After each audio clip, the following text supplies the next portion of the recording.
বন্ধ্যাত্ব বলতে আমরা কি বুঝি বা এই ধরনের সমস্যা নিয়ে কতজন কেমন ধরনের মানুষ আপনাদের কাছে আসেন সাধারণত?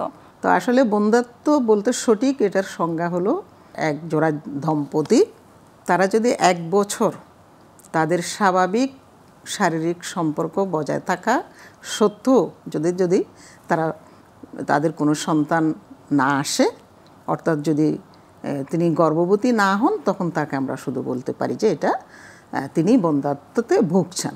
তা আমাদের দেশে অনেক সময় দেখা যায় এরকমও হয়, যেমন দেখা গেছে হয়তো বিয়ে হয়েছে 3 মাস পরেও হয়তো চলে আসে অনেক সময় ডাক্তারের কাছে যে আমার বাচ্চা হচ্ছে না।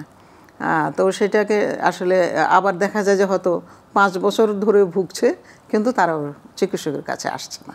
সেই সচেতনতা হয়ে উঠছে না। সেই জন্য আমাদের এইটুকু জানা দরকার যে আসলে 1 বছর যদি এক জোড়া দম্পতি চেষ্টা করে, অচেষ্টা অর্থাৎ তাদের শারীরিক সম্পর্ক বজায় থাকা সত্ত্বেও যদি সন্তান গর্ভে না আসে, তাহলে তাকে আমরা বন্ধ্যাত্ব বলি।